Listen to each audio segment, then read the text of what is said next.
तो कहानी की शुरुआत होती है एक जंगल में, जहाँ एक माँ अपने अंधे बेटे के साथ छोटे से घर में रहती थी। उसका नाम नादिया था और उसके बेटे का नाम सोलमन था। सोलमन के पिता एक शिकारी हुआ करते थे, पर अब उनकी याद के नाम पर सिर्फ एक ऑडियो रिकॉर्डिंग थी, जिसमें उन्होंने सोलमन को समझाया था कि उन्हें मजबूरी में इस जंगल में आकर रहना पड़ रहा है ताकि उसकी माँ जल्द से जल्द ठीक हो जाए। पर सच तो यह था कि नादिया की हालत अब दिन ब दिन खराब होती जा रही थी। फिर एक दिन नादिया ने सोलमन को जानवरों को पकड़ने के लिए बिछाए गए जाल को देखकर आने को कहा। तब सोलमन ने घर से निकलकर अपनी कमर पर एक रस्सी बांधी, जो घर से बाहर लगे खूंटे से बंधी हुई थी।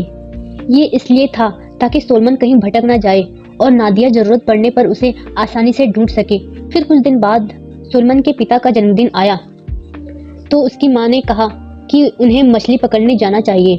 जब वो नदी किनारे पहुंचे तो सोलमन को एहसास हुआ कि सारे जानवर और पक्षी कहीं अचानक गायब हो गए थे।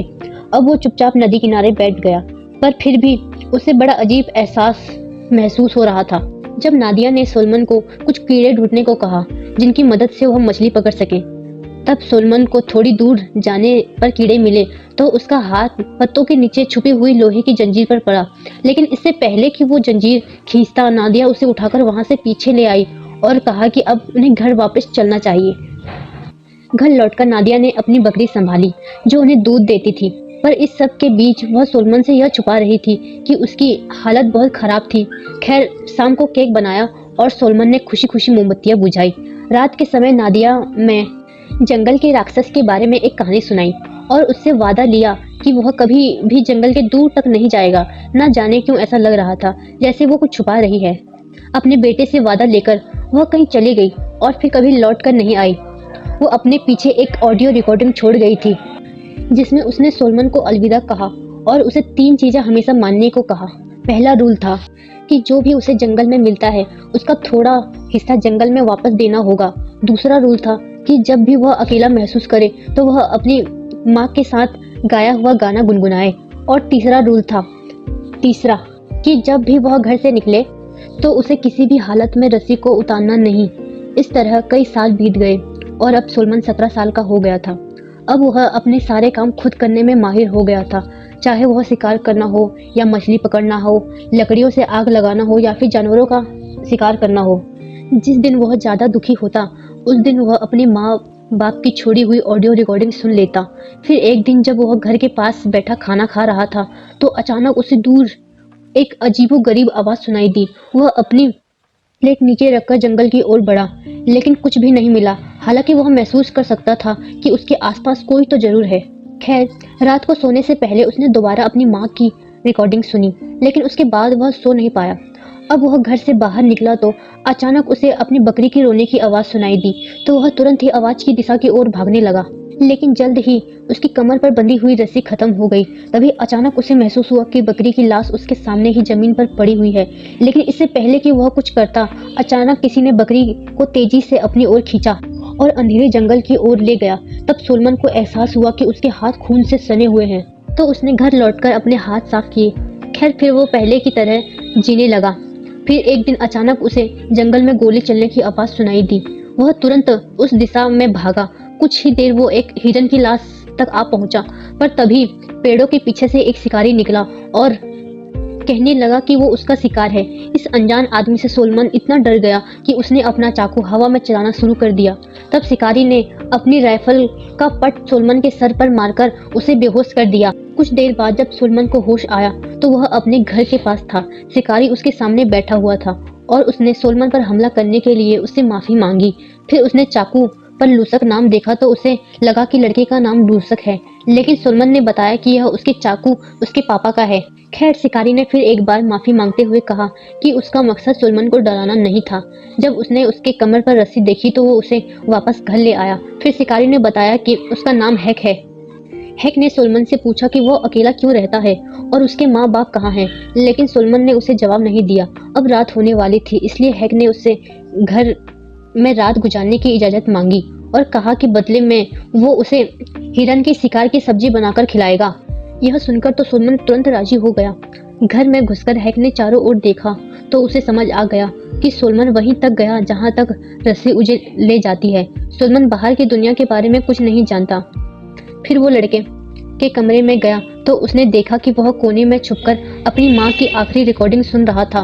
तब हैक ने देखा कि उसकी माँ खुद अपने हाथों से उसके लिए किताबें लिखकर गई थी। यह सब देखकर हैक सोलमन पर बहुत तरस आया और उसने सोलमन को प्यार से खाना दिया। फिर उसने सोलमन से कहा कि वो उसे यहाँ से बाहर ले जाना चाहता है ताकि वह अच्छी जिंदगी जी सके।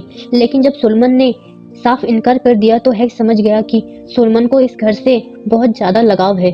फिर उसने उनके घर में लगी तस्वीरों को देखकर कहा कि सोलमन काफी हद तक अपनी माँ जैसा दिखता है। फिर खाना खाने के बाद वो दोनों सोने चले गए, लेकिन सोलमन अब भी हैक के डर से चाकू हाथ में लिए बैठा था।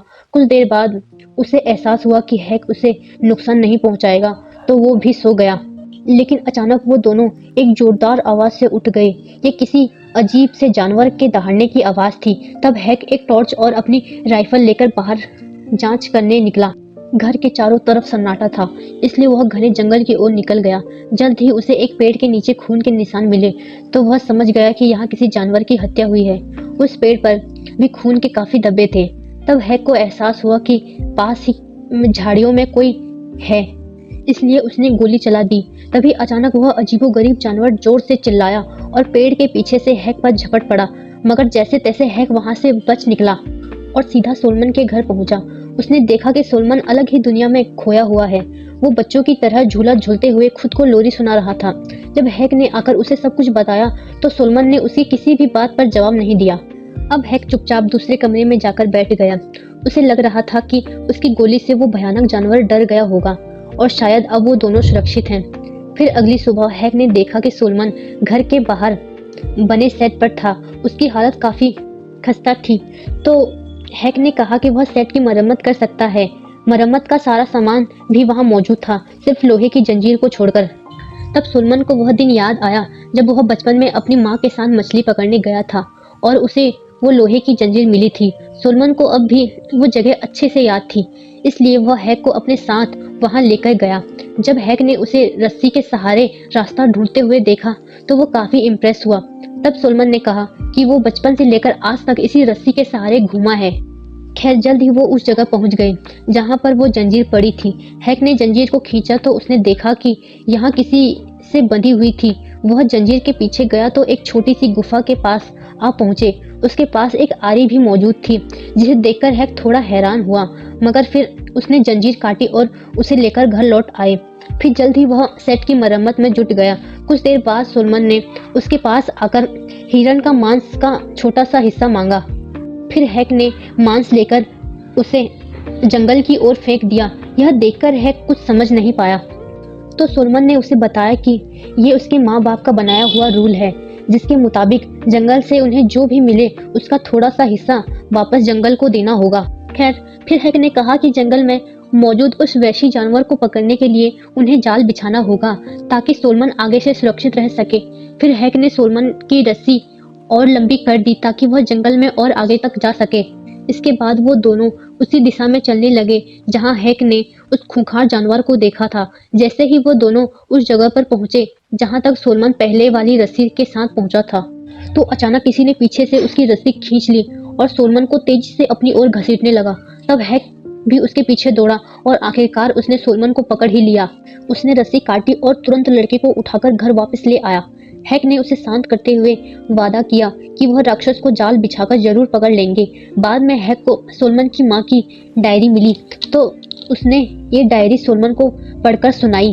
अपनी माँ की लिखी हुई बात सुनकर सोलमन के चेहरे पर मुस्कान आ गई, मगर अचानक हैक ने बीच में ही पढ़ना बंद कर दिया, क्योंकि शायद उसने कुछ ऐसा भयानक पढ़ लिया था।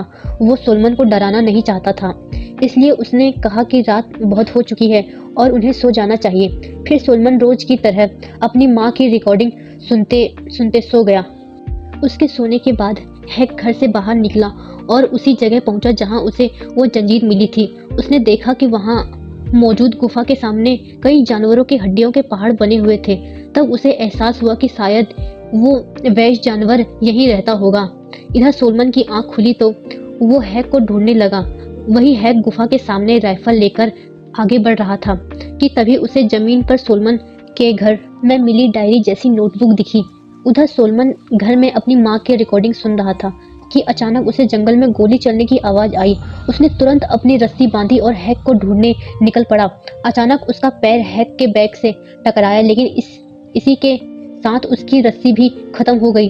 तब जिंदगी में पहली बार उसने अपनी रस्सी खोली और अकेला हैक को ढूंढने निकल पड़ा। वो रेंगते हुए हैक की लाश तक पहुंचा और उसकी मौत पर फूट फूट कर रोने लगा। तभी उसे एहसास हुआ कि उसके सामने कोई खड़ा है। यह खूंखार जानवर कोई और नहीं बल्कि उसकी माँ थी। वो अजीबोगरीब आवाजें निकालकर सोलोमन पर झपटी, लेकिन उसकी जंजीर ने उसे रोक लिया। तब सोलोमन खुद को शांत करने के लिए वही बचपन वाला गाना गुनगुनाने लगा। तो नादिया अचानक से होश में आई और उसके साथ गाने लगी। सोलोमन ने उसे पहचान लिया और धीरे धीरे उसकी ओर बढ़ा। अचानक नादिया फिर से उस पर झपटी। इस बार सोलोमन ने उसकी पीठ में चाकू घोंपकर उसे मार डाला। आखिरकार सोलोमन घबराकर खांसता हुआ एक पेड़ के नीचे बैठ गया। तभी अचानक उसने आसमान की ओर देखा और उसकी आंखें भी बिल्कुल अपनी माँ की तरह हो गई। इसका मतलब यह था कि उसकी बीमारी उसके अंदर भी आ गई थी और अब वह इस जंगल का खूंखार राक्षस बन चुका है। शायद इसलिए उसकी माँ ने उसे कभी भी रस्सी खोलकर जंगल में दूर तक जाने के लिए मना किया था। तो दोस्तों, यह कहानी यहीं पर खत्म होती है। मिलते हैं मेरी अगली वीडियो में।